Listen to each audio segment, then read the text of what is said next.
Um, Good morning, everybody, and welcome to Groundswell. I'll confess right now that didn't get the memo that this was meant to be done on PowerPoint. Did it in Keynote. Just converted it. So I think most of these slides are going to be as much a surprise to me as they are to you. So bear with me. But hopefully I've been asked to give you a bit of a guided tour of my own farm, which is based in Ross-on-Wye, and I'm really pleased that I can actually stand here and talk about what we're doing at home. So I better give you a brief history of me and my farm. So, like I said, it's based in Ross-on-Wye in Herefordshire, bought by my parents in 1974 for £500,000. And in those days, it was a traditional mixed farm, cattle, sheep, potatoes. That was the reason my father bought it. He wanted to start growing potatoes, sugar beet, sprouts, wheat, barley. But of course, animals were all gone by 1989, and I think that's pretty much across the board in Herefordshire. An awful lot of animals disappeared. And it wasn't until 1996 that I started pressuring my parents into looking at the countryside stewardship scheme. We ended up renting the farm out to E.C. Drummond, who we still work with very closely, and I'll come to those in a bit. In 2012, and I'm not going to dwell on this too much, my son had a terrible accident.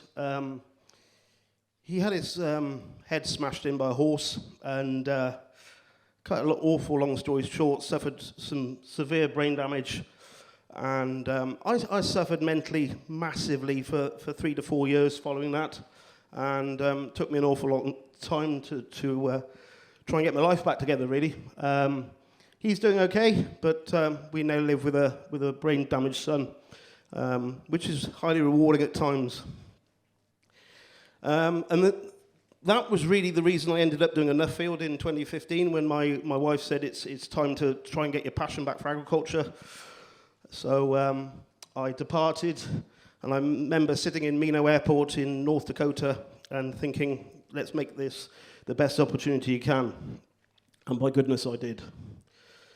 And when I got back, I was talking to Ben and Drummond, and I said, I don't think this farm renting is any good. I want to start implementing an awful lot of things I've learned. And he was absolutely fantastic and said, let's bring it on, let's do what you want to do, and see how it goes. And on 2019, we started looking at different income streams from the farm. And in 2020, in October, I set up my own little business of consultancy, because I actually wanted to start doing less, not more. That hasn't worked in that sense, but yeah. So I'm Regen Ben, the big mouth on Twitter. Something that people have seen me post on Twitter is our 30-year plan, and I've got to go through this fairly quickly, but amongst many other things, I want my children to be debt-free by the time I hand the farm over. I need to secure a future for my son, and that's really important, that things are there in place for him to live as normal a life as he possibly can. And I want to really look at a stage reduction in my workload, age 50, 60, 70. So what we're actually doing is rotating a 3-year herbal lay in every field we have. And in the time we've got that 3 years, we replace all the drainage, lay the hedges, fence and gate all boundaries. We're putting a full fence ring main of electric round. On the really steep slopes, we're putting contour alley trees. Obviously, water troughs for the mob grazing, improvement of soil carbon focus, give the fields a rest, create more habitat in our unproductive areas. We've all got those headlands, we've all got those things that always lay wet. Well, we're creating some ponds and some wetlands and all sorts of bits of rewilding places and anything that we can give up to nature we're doing. And my key targets really is to reduce my government support to 0 by 2024, offer internship and profit share by 2025, increase all my income streams to 20 by 2030. I've got to pay off my siblings by 2031. I'd like to start handing over to my children at 2035, reduce variable cost to 0 by 2040. I'm looking to have 4 million worms per hectare by 2045. I put full retirement. I'd actually written an MBE, to be honest, but, you know. Yeah. But by 2050, it's time to relax and hopefully give my kids a helping hand and just enjoy what we're doing. Okay, my philosophy, and as I've got EC Drummond there, they're a big part of our business, and it's something that I'd like to advertise as well, because they're really good. But for me, when I went to Argentina on my Nuffield, I went to 110,000 hectare farms. They own no machinery at all, only a farm truck. So I look at the fact labour and machinery is really expensive, so I keep that to an absolute minimum with the way I farm. So what do I do? Instead of having labour, we do profit share collaborations. I get people in, friends, family, or even people that local tradesmen and things, offer them an opportunity to be part of a small part of our business. And in that way, as far as I'm concerned, I'm not paying a wage. They're in it for profit, I'm in it for profit, so the drive is to make as much money as we possibly can. We start all enterprises really small, and we try and understand the market, we try and understand what we're doing before we expand. One of the biggest things for me is using the byproduct of one enterprise to feed another. So for instance, we've got a farm shop, all the packaging and all the waste is all recyclable, compostable. We put all that compost through our wormery. Our wormery creates worm-cast compost, and we sell that compost back in the shop. It's quite a useful little income stream. I put biology as more an art than a science, and I think this is something we really need to start focusing on. The very fact that chemistry and physics is binary. You do the same experiment over and over and over again, you get the same result. With biology, unfortunately, and this is why it's so hard, there's an awful lot of, there's a little bit of black, a little bit of grey, a little bit of white, probably more grey than black and white. And that's why I think it's more of an art. And when you start thinking about how we're going to focus on farming, it's more of an art these days than a science. Diversity in every aspect has a positive impact, and that includes whatever you're doing. And I think that's not just animals, that's not just plants, that's in everything you're thinking, doing, it's your mindset, it's everything. The more diverse you can be, the more diverse income streams, the more positive your business will be. Farming is going to be more personal again. I think most of us sat around here today, are starting to realise that the reintroduction of livestock is going to become something quite more important. That's going to require some more hands-on work. The days of sitting on a tractor, reaching for a piece of machinery, a can, a packet, as the answer is certainly looking like it's going to have a limited lifespan. I always strive to leave things better than the way I found them. Farming in conjunction with the environment will always seem to give us greater profits. The more interesting farming is, the more fun you have. I think one of the most important things for me in the book I'm writing and various things I'm writing at the moment, and we need to make farming really good fun. If it's something you wake up to every morning, you can't wait to go and see if you've got yellow rust in the very thing that you've put no fungicide on all season, that's really groovy, it's really good fun. What I don't want to do is keep doing the same thing over and over and over again and get more and more and more disappointed. And I think the most important thing is, for me, question everything. Just keep questioning why you're doing something, question how you've done it, why you've done it, and why those results have proved how they are. So here are my income streams. So we've got arable livestock, we've got a shoot, a shop, my own Regen Ben consultancy business, we've got a vineyard, we've got glamping, we're building holiday lets, and we've got a Christmas zone. So at the moment, we're pushing on through 9 little income streams. Some of them are much bigger than others for income streams, but they're all doing actually rather quite well. Maximising our arable production. Started looking through my father's box files, love him, and it looks like in 1994 was the time we maxed out our yields at about 10 tonne a hectare. We're farming predominantly sands, or loamy sands. All we'd notice is the only thing that increases the cost to produce that 10 tonne a hectare. Fourfold. So we're looking at enterprise stacking of our arable enterprises, the integration of livestock, create more income from the same amount of land. That's something really important for me. I only farm, I say only, I'm very fortunate to farm 572 acres. I really want to farm 2,000, but I don't want to buy or rent any more land, so I need to double up exactly what I'm doing and get more out of my land. Something for me is the protection of soil erosion. We're on a highly erodible soils, and from anybody that knows about the River Wye and the phosphate levels that are in the River Wye at the moment, that's something that's really, really problematic, not only for me as a business person losing my only asset, but in actual fact the environment itself. And of course the protection of our SSSI river. Hopefully you can see, this is on our farm, and you can start to see from 1974 to 97, and then in 97 we went into the countryside stewardship scheme, still managed to erode a fair bit of land, and even as we went from a 4 metre margin to a 6 metre margin, we were still losing soil. That is the worst case scenario on our farm, but it just goes to show that the person that planted that hedgerow in 1974 didn't do it while he was clinging onto a cliff. He did it because that was where the field boundary was. It's a scary, scary realisation. Whilst we keep cultivating, and if I dragged the cultivator through that, I could level that out in 2 or 3 years and you don't notice what you're losing. So for me, 6 metre margins were a massive eye-opener to what and the problems on the farm. This is a phosphate pollution map of the River Wye. And I think the most important thing to realise is we're losing about 1.2 tonnes of phosphate a day in the Wye catchment, about £175,000 a year. It's a strange cost, really, when you think we're putting £175,000 a year of phosphate down the river without any fines, without any problems. The cost of the environment would be, what, millions, billions, who knows? It's pretty frightening.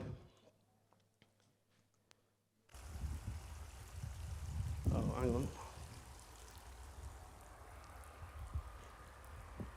Yeah, this is not an uncommon video, and it's not an uncommon photograph. I don't know how clear it is, but it's chocolate soil flowing down the river. So what I do, I've decided to start fishing for these nutrients and fishing for soil. And the easiest thing for me, I looked at an old fence line that we put in 17 years ago, and we accumulated 45 centimetres of water, of soil, that had come down the river. So what I do now is focus massively on all our river ground, gets huge biomass cover crops, and that grabs hold of a load of soil for me, and that's all full of nutrient too. So I'll fish for somebody else's soil. I think that's a pretty good plan. Regen potatoes. I don't know if we've got any potato growers here, but this is a quick snapshot. Interesting enough, whilst I became regenerative, I think one of the most important things for me was the first thing I was going to do was give up potato growing. And it was my wife, interesting enough, that said, if everybody gives up potato growing because you can become a regenerative farmer, who on earth is going to supply potatoes? So if anybody's going to do it, surely it's up to you. And my wife really knows how to get at me because she says, I bet you can't do it. So that was a fair challenge. And like I said, if we're going to carry on eating our 5 a day, some of the worst soil erosion, some of the worst soil abuse is due to our vegetable and fruit production. So somehow, someone, somewhere has got to come up with some really decent solutions of how to produce our 5 a day. So my pledge was to remove insecticides, herbicides, phosphate, nitrogen, 2/3 of the irrigation, half the blight spray, and really go at it quite hard. Focus on improvement within the rotation. I use a terminology called a biological flood. Interestingly enough, we were seeing PCN levels on our river ground where the floodwaters were hanging. And we always assumed that was the Welsh sending down their potato cyst nematode, and that's where the floodwater hung. But of course, it was actually where our plants were dying, and no living root, very little biology. The very thing that comes in on very little biology is our pests, and therefore, in actual fact, we were creating massive problems by having no living root in an awful lot of soil for an awful long time. So we use biological flood by keeping soil fed with living roots as much as we possibly can. Careful livestock management. I'm on the Welsh border. We used to grow a lot of stubble turnips. The Welsh used to come down and weren't happy until they were grazing soil, which is slightly problematic to keeping my soil on my farm. So we had to change the way we did that. I tried to educate a few sheep farmers, and in the end decided to buy, you're shaking your head, absolutely ridiculous. So the only answer was buy my own flock. We've got rid of destoning. I think a lot of people are onto that as well. We're now growing a companion crop with potatoes, extra buffers in any risk area. All the headlands tracks are planted up with wildflowers. And we use a self-propelled harvester. I don't know whether this is going to work. Probably. So here you can see The seed we're using as a companion with the potatoes at the point of planting, and funny enough, the very thing that used to be used to put a nematicide down is now putting soil life down. So that's what we're using at the point of planting. And the video is just showing that we actually put the peas, the vetch, and the buckwheat in at the point of planting. And incredibly, they grow absolutely fine when they're planting in with the tubers. And I took this photo, I think, yesterday or day before. On the left, it just shows the buckwheat and I think you can see vetch and peas. So it's all fixing nitrogens. It's all providing flowers for the crops for beneficials. It's also acidifying root zones, so it protects against scabs and things like that. So it's doing much more than that, and obviously an acidic mobilizer of the roots is also allowing phosphate to be released. So it's multiple reasons for why we're planting that. You can see the self-propelled harvester that we now use. Moving on to wheat and diversity and nutrition. The photograph in the background is this crop I'm talking about here. Claydon drilled into the green. We use leading disc, not a tine. Population wheats, I think most people have seen me tweeting about YQ, and those that haven't. Population wheats and diverse mixes of wheats. I now use a YQ Plus, which is basically Wakeland's YQ plus a load of modern varieties as well. Why would you stop at just Wakeland's? Keep home saving and select for your own variety. What we seem to do in modern agriculture is manage huge fields of trillions and trillions of clones and wonder why when yellow rust breaks out, it goes and rips through a whole crop. I much prefer using contacts than residuals on herbicides for my soil. Aphids are controlled when required with pyrethroids, and it's probably one of the most odd things to say as a regenerative farmer, but some of the research I've done an awful lot would suggest that some of the alternatives, if you've got a huge aphid pressure, and there was last autumn on certain fields where ammonium levels were high in plant sap, and you had aphids come in actual fact, by using a pyrethroid, most pyrethroids in the UK, lacewing, and most of our beneficials are actually resistant to pyrethroids. So I'm happy about that, whereas some of the alternatives, and I won't mention them here, we don't know their effect on the soil, we don't know their effect on the rest of the biology. So sometimes some of the obvious solutions about moving away from pesticides is not necessarily safer for the environment or safer for your beneficials. Nutrient is massively key. It's all about photosynthesis and then protein synthesis while managing excesses and deficiencies. And that's something that's become absolutely massive, and it's getting a bit larger and larger. Plant sap analysis is something I've been running with now. This is the third year. I've done over 3,500 this year, and we've been able to manage crops much better. Slight problem is we're sending them to Holland. Brexit has meant we've got certain postage issues. Hey, Ed. So we're trying to get ourselves around that. Fungicide applied only when nitrate imbalance is causing a problem. As soon as you apply a fungicide to a crop, you remove all the plant's natural defense of able to fight off disease, which means you have a 3-week window in which to apply another fungicide until fungus comes back in. You become a fungicide junkie the moment you put a fungicide on. So for anybody that goes on at T1 with a very, very low rate, because you've got no disease pressure, and I better put a little bit of something on, is just set yourself up for putting a big T2 on. I'm not against fungicides if they need using and you've got massive imbalances with nitrate, but what I am against is doing something for the purpose of the reason for doing it. I think the Bayer rapid test, I don't know how many people have used that this year, absolutely fantastic at giving you a really good indication of the disease pressure and what you're facing. Bugs in jugs, I thought I'd just mention that at the bottom. I've used them, I've tried them, I've only ever seen a detrimental effect on my crop. That's my personal opinion. I've never seen an uplift. I don't believe fighting biology with biology is a good thing, and I don't really agree with sticking unknown biology in huge quantities and in total imbalance into our environment. I think there could be some pretty serious problems. Resistance to proven methods. Yeah, I just thought I'd show this tweet. It's an interesting one. It just shows us a bit of a spray mess and saying, I'm pretty glad I used fungicides. Well, if you've used fungicides before, you have to keep using them. This is the problem. There's no point leaving a strip towards the end of the season with a nitrate-saturated crop. Like I said, if you set a crop up for fungus, you'll get it. Picture below actually shows Wakeland's YQ on the left and yellow rust on the right. And like I said, if you set a crop up for fungus, you get fungus. It's exactly the same as setting a crop up for blackgrass. There's no difference in nature. If soil health reduces, remove the burden of blackgrass, yeah? So surely if plant health can remove the burden of fungus. I think these things in nature need tying up. Don't automatically drench every plant in fungicide. Okay. Liquid fish hydrolysate. I'm going to touch on this quickly because these are some big trials I've done this year with a company called Pelagia. Where the field in the background has actually only received liquid fish as a nitrogen source. We've done loads of crop trials on it this year at home. It's an incredible available load of amino acids. It's great soil food in terms of protozoan food. At the moment, this fish waste is getting pumped into an AD plant or even an incinerator in Denmark. It's produced in the UK, and we're pumping it into ships, sending it across to Denmark and burning it. So I think there's a better use for it, personally.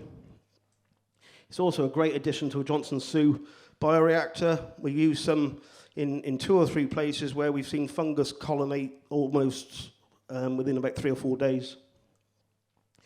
I believe it's going to be commercially available this year, and it is going to be done at a price. I've had quite a lot of conversations with them about making this. Don't look at the price of nitrogen and set the price of fish hydrolysate based on the price of nitrogen. Just do it as an honest reason to get rid of a waste product to do the right thing. And to be fair, the company are really open, and the company themselves are massively into integration and understanding regenerative ag. And I think in the future there could be some really positives coming out of fish hydrolysate. Here's some trials. Here's my Johnson Sioux. In my trailer that I made up, and we're going to use an air vortex blower pump that I'm currently building to use that as an extract to feed at the point of drilling. I'm very, very keen on using indigenous microorganisms, so anything that I breed on my own farm, use back on my own farm, rather than purchasing something in. Lots of really ingenious methods. This is how we're going to use it. We use the old fertilizer part of the Claydon, where we've pushed the pipes down from the tank applicator and at the point of drilling. Livestock. I've got to talk a little bit about my livestock and my flirt, because it's something I've fallen in love with. Animals, never thought I would.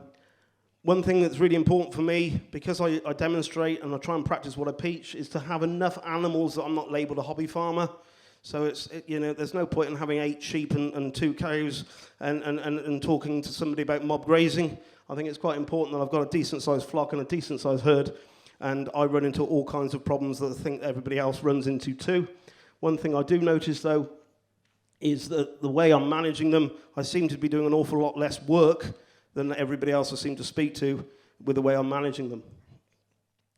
So I'm a firm believer in let's take the animals to the fodder. They've got 4 legs, so in actual fact, I think that's quite important. Mother Nature has kept urine and feces apart for a very good reason, to the point where, without being crude, in a male, we seem to have our genitalia and our other parts in different parts of the body. And in females, if you ever see a cow wee, she wees miles. There's a reason for that. They were never designed to mix with the feces. Never. Because as soon as you put the 2 together, you create ammonium, and ammonium then volatilizes. You've lost a very valuable resource. So the very fact that nature over 500 million years has kept those things separate would suggest it's much better for them to be in a field than to go in a slurry lagoon. Animals and soil food do all my muck spreading.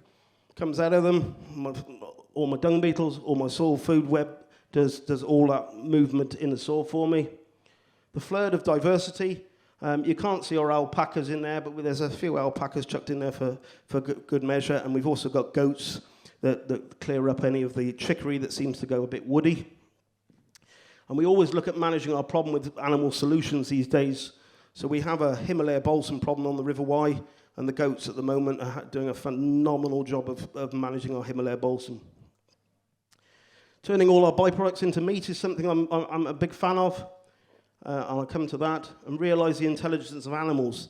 I think most people believe that most animals are fairly dopey, and we moan about them. But I think in actual fact, if you learn from them, you can learn an awful lot. De-intensified breeding for resilience. I bought some Ross cobs because I wanted to do some meat chicken. They were all dead within about 15 days.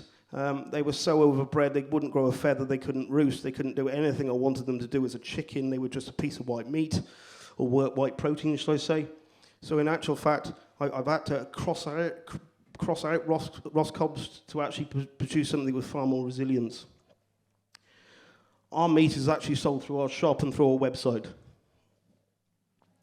Here's our chicken tractor with about 120 hens. And we've also got 2 rheas that live with them. And the rheas keep the foxes at bay.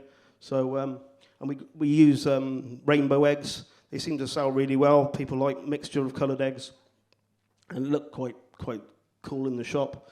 We've got a really good customer base there. We've got bees. That's my wife and daughter inspecting the hive. We've got 1 flower hive and 3 Longstraughs. Honey is our biggest seller in the shop. We're having to buy more and more beehives. Local honey is something that people are getting really, really excited about. So I'm not sure wife and daughter are enjoying beekeeping, yeah, they're part of the program. Here are my goats. Just here, actually, we're clearing out a pond full of willow, totally overgrown, and we're just dropping the trees every couple of days. And the goats go in and just strip all the willow off the trees, so that's quite useful. Our suckler herd, we start on the milk in the bedding in a shed all winter, and then turn them out in the spring. Our outdoor flock, there we've got multiple rare breeds. We use alpacas for protection, and they're brilliant at the lambing. We lamb outside, and if we ever see a fox or hear a fox, we often don't see it because the alpacas will automatically start rounding the sheep up and start trotting around them. And it's quite an amazing experience to watch. They go and do all our mob grazing of cover crops through the winter and uplift all our arable land that way. Our pigs, saddleback sows, hybrid boar, called Adrian. And interesting enough, we move all our pigs into our cattle bedding, because in our cattle bedding we've already spread a load of maize, maize kernels. So the pigs then root through all of that cattle bedding and turn it over into compost. And then we've just started mob grazing them on a trial outdoors on some spring wheat, spring peas, oats, linseed, millet, maize, and beans.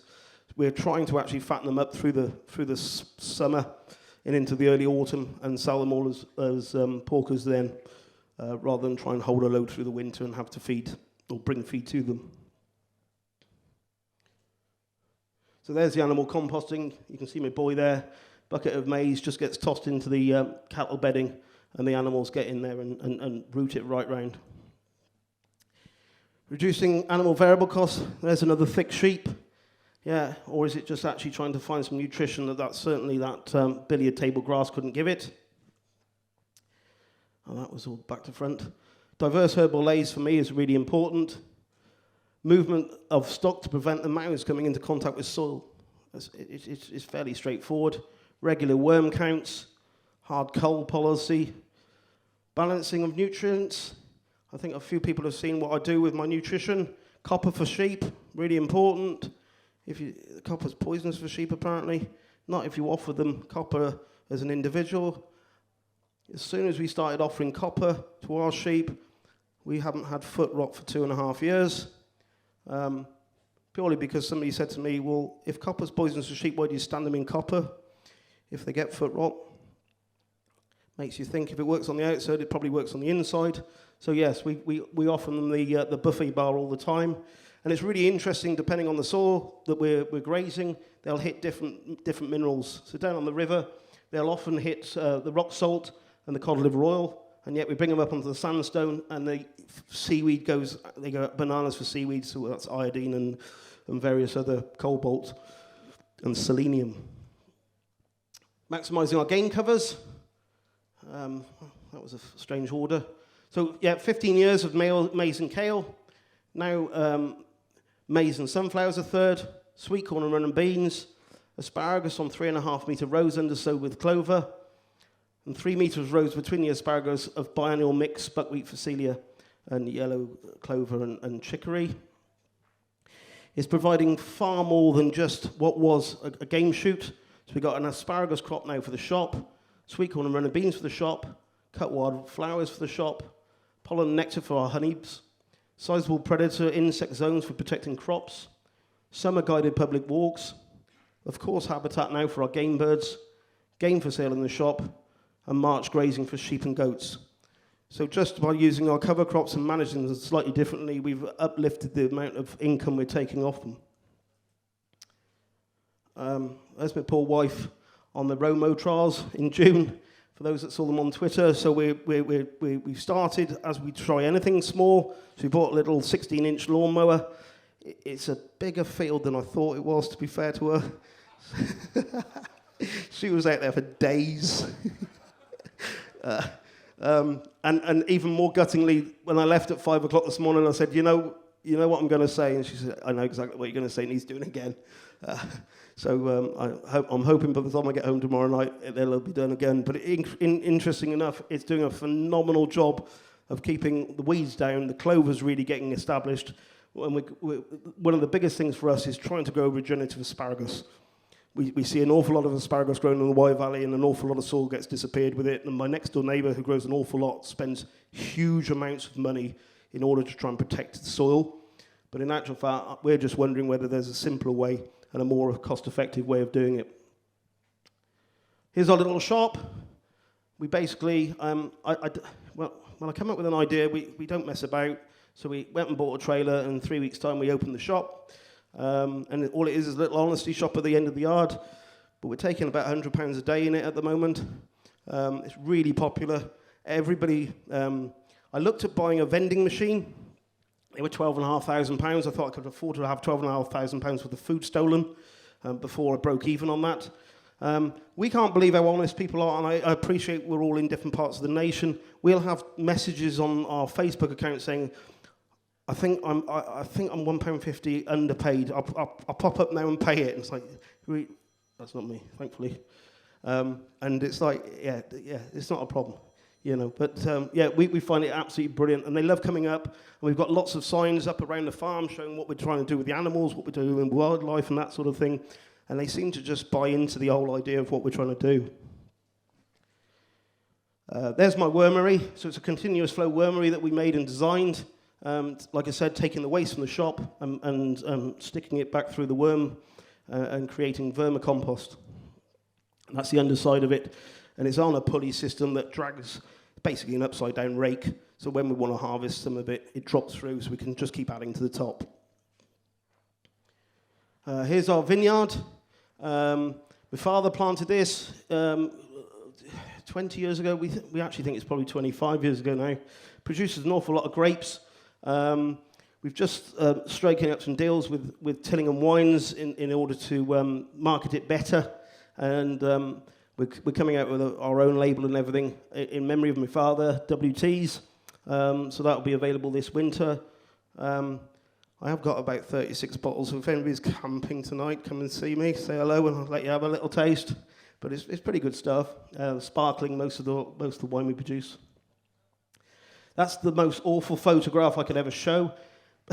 But I thought it was quite important. We graze sheep spend so many time mowing that vineyard, and we just turn the sheep in there now, and the sheep do a phenomenal job. And it's not by breed, it's by, if there's enough there for them to eat, they'll do the job and eat the grass down. We never have a problem. In actual fact, for those that understand grapes and pruning of grapes, they actually take the side shoots off us for us as well, so that saves another operation for us. We do live in the Wye Valley, and we have got beautiful views, so this is part of our regenerative glamping. We allow people to forage in our chaos garden that you can see on the right-hand side there. And we also give them a couple of chickens to look after during their week stay.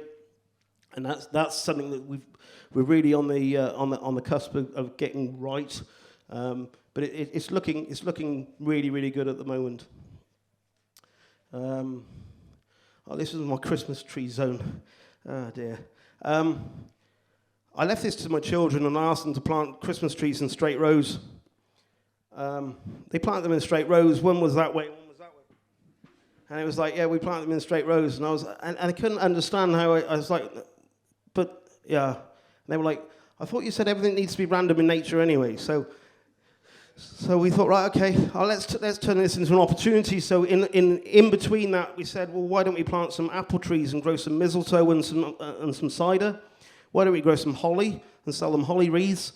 Why don't we use the fleece of the sheep to actually keep the living mulch down? And more to the point, we've now just taken delivery of 55 geese to take the grass down and to manage the grasslands. And you can now not only order your Christmas tree, your holly wreath, your mistletoe, some scrumpy cider, but you can order your Christmas goose as well. And that all comes off a small quarter of an acre patch of ground. I think I'd just touch on this.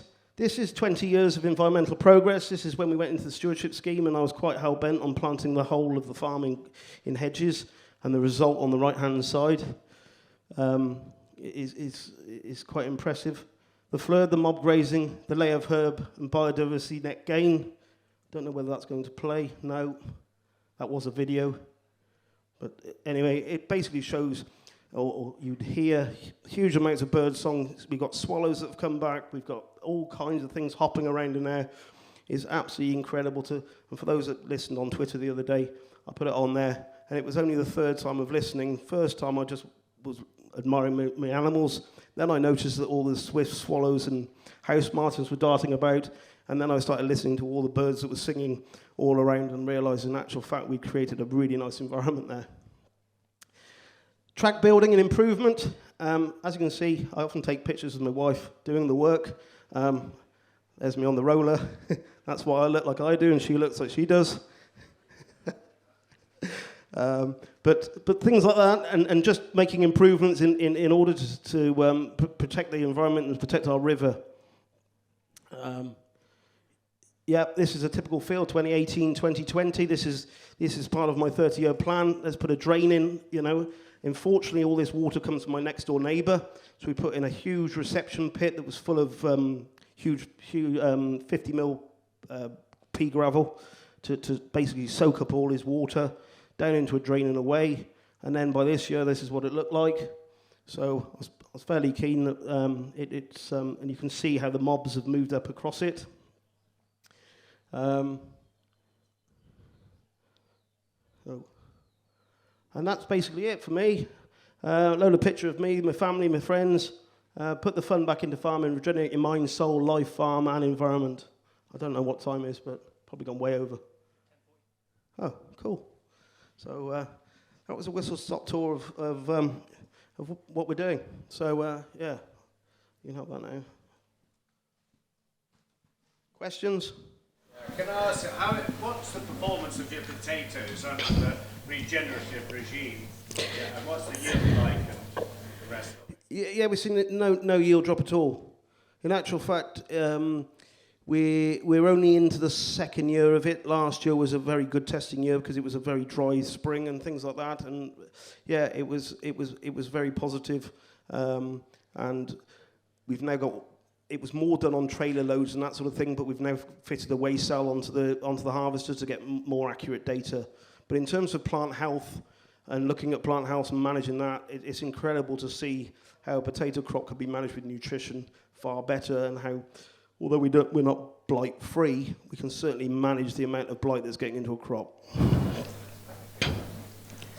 do you do card payments in an honesty? Yeah, good question. So we've got a little app called SumUp. It's a little machine. I think it cost us £29. And you literally just put it in the shop. And it's an incredible app. And I can look right now and tell you how much has been spent this morning. There we go. £109.29. So yeah, that's a good morning. Isn't it great? I stood here making money. So yeah, it's sum up. I think there are a few others, but sum up for us is so simple, yeah, works on 3G, 4G, or Wi-Fi and that sort of thing. So yeah, it's good. Oh yeah. How are you applying the hydrolysis? Yeah, through a sprayer. I had to trick my contractor by not telling him what I was doing, and he knows me by now because I leave him all sorts of potions mixed up in IBCs and then rush off to work and say, "You've got that to spray on there." And he's like, "What's in it?" And I said, "Don't you worry, what's in it? It's fine." So mixed it up, and if I don't hear a complaint, I assume it's gone well. So I myself have got a little trial sprayer that I do an awful lot of work through. I went down to 8 litres of hydrolysate in 100 litres of water through a fat fan, and it went through. Interesting enough, what I've asked them to look at, because when I pulled, I've got to put it in through a basket in the top of the sprayer. We're quite backward like that, and I could see some grit. I thought, oh dear, if it's caught that, what on earth's going into the sprayer itself? But interesting enough, it's actually the fish eye part of the system or something that didn't break down enough, and it's large particles that get caught in that, and in the actual fact, nothing else got caught in the sprayer nozzles at all. But I've asked them to put it through a 400 micron filter on the way out, which would be useful.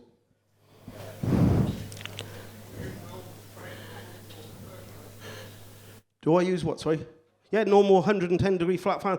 So I put it through fertilizer, what I call, I don't even know what they're called, umbrella nozzles. So they works absolutely fine, but I've also put it through 110 degree flat fans. I wouldn't put it through the split nozzles. I think that's probably asking for trouble. But the standard nozzles seem to work absolutely fine. How many people are you employing at the moment? We're trying to reduce labour. It sounds to me as though you have a very labour-intensive mix scheme at the moment. Yeah, I don't employ anybody. Yeah, no, we're at zero. So like I said, we do collaborations. So our livestock is, and the way I do a collaboration is I own all capital items. So if you ever need to depart or part your separate ways, there's no carving up of that. So I buy all capital investment, and then so for the livestock, with some friends of ours, we're at 50-50 on absolutely everything in terms of purchase, food and sale, if we need to do anything. And it's a way for us that if I needed to employ somebody, the trouble is opening a gate every morning and calling my cows through, cows and sheep, it takes 10 minutes. Which means, what do I do with a member of staff for the rest of the day? Well, I get him mowing and strimming and doing things that he really doesn't need to do, and certainly wouldn't be making me a lot of money. So for me, I'd rather somebody put a lot of effort into making themselves a better life, and it helps us too. I think that the thing for me, if we didn't have that collaboration, we wouldn't have any livestock. So for me, I'd rather give away half and take half than to have none. How effective is composting cardboard from the shop? Yeah, very good. I mean, we obviously mix it with a lot of the waste of. So we cut flowers for the shop, and we have all the local fruit and things like that. So that goes in there as well. And we often put some any kind of diversity in with it too. But cardboard, funny enough, is a really, really good nematode food. So in terms of trying to breed up nematodes within your compost, cardboard is probably number one, because they actually really like the glue in which sticks the cardboard together. Have you ever had anything that didn't work, like when she's nanas and grass?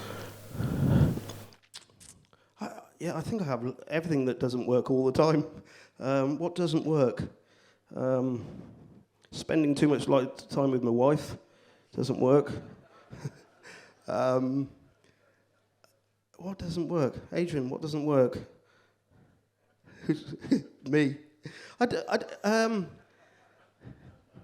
I don't know what because I don't know whether something not working is a learning experience and therefore you just change it or alter it. I think most things I start with don't work, and then you start understanding why it hasn't worked, and that's where you. So the day I started reducing fungicides, I had fungus rip through the crops, so that didn't work. But why didn't it work? Well, then you start learning about massive amounts of nitrate going into your crop, and you're growing a clone and all that sort of thing, and it starts to make sense. And then if you improve your soil, you can improve your nutrition in your crop, and then if you can feed your crop and balance your crop, and that. So for me, everything hasn't worked at the start, but then soon starts working. And I think it's cliches, isn't it? But you only ever learn. You don't make mistakes. Tim, would you recommend a field farming scholarship? Tim, you're in the wrong place, mate.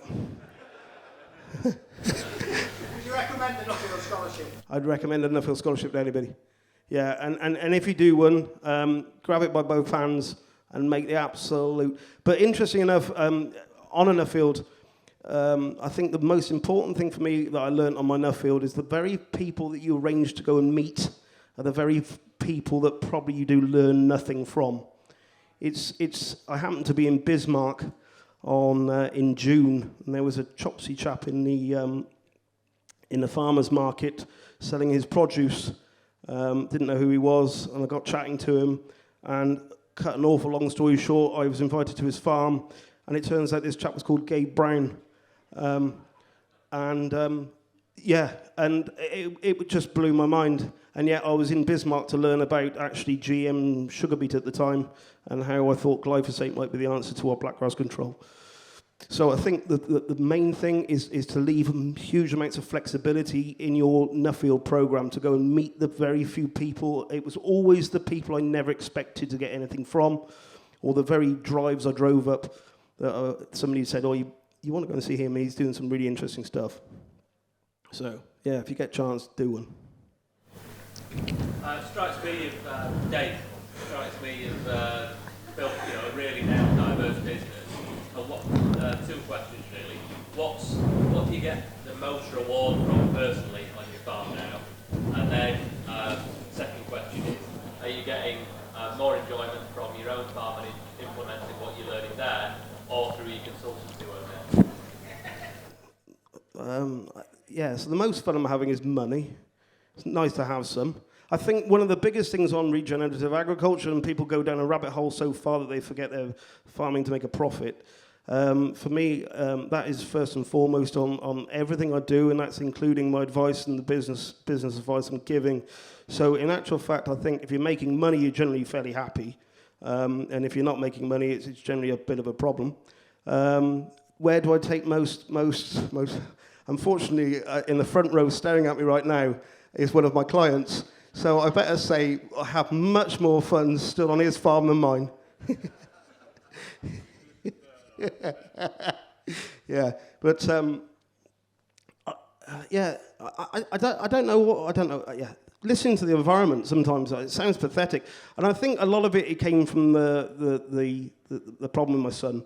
When I sat by his bed praying that he wouldn't die, I think you reevaluate a lot of things in life, and I think you appreciate an awful lot more the simpler things. And like I said, when I stand in a field and call cows and sheep and they run through and there's swallows and swifts and birds and yellowhammers and things all darting around all over the place, it's pretty awesome. It's pretty awesome because I've sat by a bed in intensive care for far too many days, and I think, and that was a massive wake-up call for me. The simple parts that it delivers.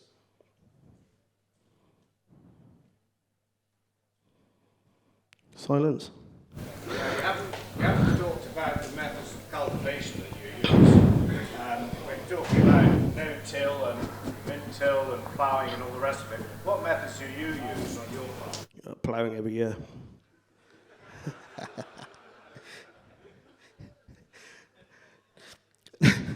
No, that's a really interesting one. I mean, with potato growing, we try to grow potatoes regeneratively under straw with compost and ticker tape of water and all that sort of thing. We just ended up with a field of mice. So there are impracticalities to becoming no-till. And I think militant no-tilling can be catastrophic for business, especially as a starting point. Often, we, as farmers, the first thing we do is try and look for the solution, and it's generally, well, in actual fact, this morning I've decided to become a regenerative farmer, so I've just gone and bought myself a cross slot. And your soil is nowhere near ready for a cross slot. And if you've been doing something terribly different, it's like the rumen of a cow. And if you've got the rumen of a cow working really well, and then you change her diet overnight, she keels over. And that's exactly what happens to soil.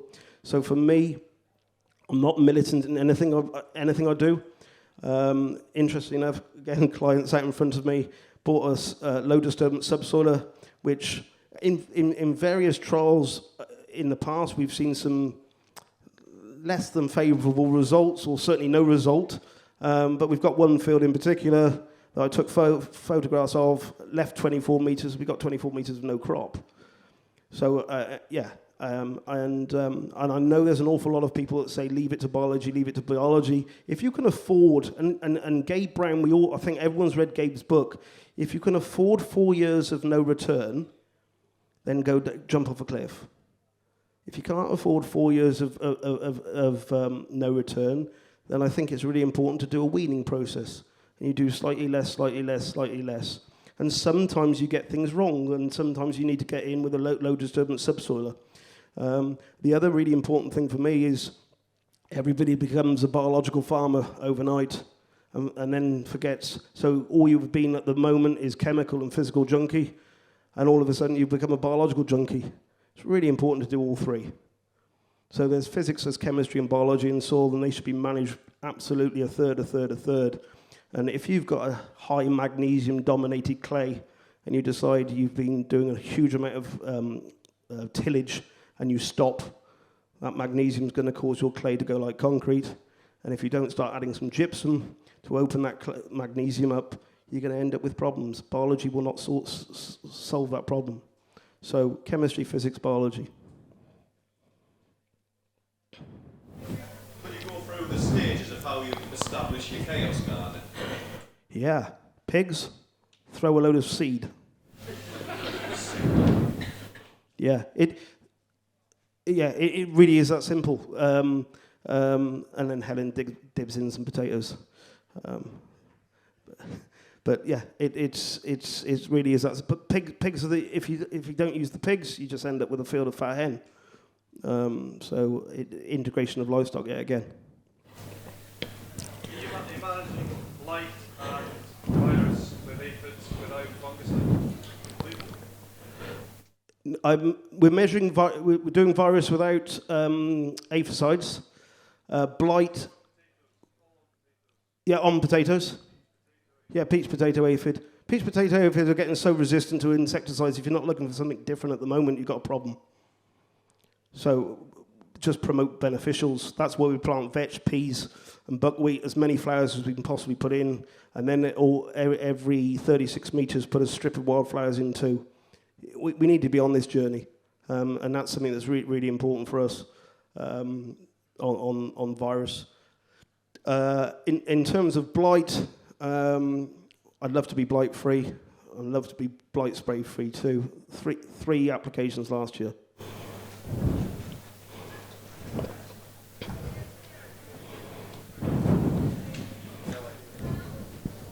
Did you go organic? No.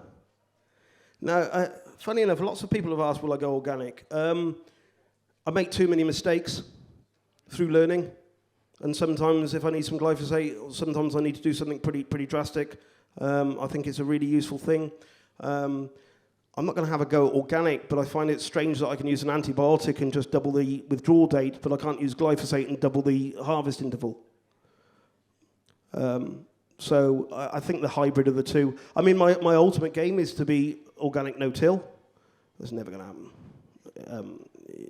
Rodale have tried for 80 years now, is it? It's certainly 75. And I went and saw Rodale. I even bought their book called Organic No-Till until they told me it was a quarter of an acre they were managing. Yeah, I can do that. Can I farm without glyphosate? That's where we're trying the understory clovers. We're in the 5th year of trials with understory clovers and things like that. Could I farm without glyphosate? I think we're going to have to one day. So if we're not all trying something and making ourselves a little bit uncomfortable, I think that's a real problem, because it shouldn't just be down to the likes of me trying to do it. And there's a big group of people in the room, you know, stick it on Twitter, stick it on LinkedIn, stick it somewhere, share what you're doing. You know, generally the weirder and the wackier the idea is generally the better. And just tag me in something and say, I bet you can't do this, and you'll see a picture in about 3 months' time of me doing it. And I think that should be a hashtag, really, bet you can't. So, yeah. Ben, can you tell us a bit about your variety mixes, let's say wheat variety mixes? I mean, do you just have one mix, or do you change it year after year, or are you saving your own seed from it? Can you tell us a bit about how it goes? Yeah, so Wakeland's YQ is the basis of my varieties. So that's Martin Wolf developed YQ, and YQ means yield and quality. And he developed, and it's a population wheat, I think it's 144 varieties or crosses within that. And then I have actually added a load of modern varieties to that mix too. Of course I home save. I've always been a firm believer in that if blackgrass is getting more and more virulent on your farm, how often are you replacing the seed? Or why would you replace the seed that's starting to self-select for your own farm? And more importantly is, I want to use the endophytes off the seed off my own farm. And this is something that's really quite important in actual fact. The seed that falls out the back of the combine, 1,000 grain weight, 25 to 30, is probably the most aggressively growing wheat you'll ever grow on your farm. Takes a lot of killing, always looks very healthy, always looks brilliant. And that's because the mother plant itself has put a huge amount of effort into adding endophytes to the seed itself. And as soon as that seed hits the floor, it's full of the endophytes that came out of the soil in the first place, and it makes associations very, very quickly and grows and gets up away. What do? Stick it through a combine, thrash it, stick it up an auger, stick it into a trailer, through a dryer, dump it on a concrete floor, leave it in the dark for 3 months, and wonder why most of the endophytes have disappeared. So it's really important that your seed crop is handled with a huge amount of care. And the least damage you do to the seed coating itself, the more endophytes you'll have on it. If I'm absolutely honest, stood here right now, the only bug in a jug that I would recommend at the moment, and I've seen good results, is Tyros, the endophyte seed treatment. And that's basically trying to put endophytes back onto the seed, but only do that as a last resort if you've had to dry it, for instance, or something like that. But otherwise, stick with nature, because if you're buying seed in from somewhere else, it's been preloaded with different endophytes, and it's certainly wouldn't be suitable for your soil. I mean, I get to the point where I wonder whether I should be keeping my sandstone seed separate from my river grounds seed, because I think they'd be totally different endophyte coverings.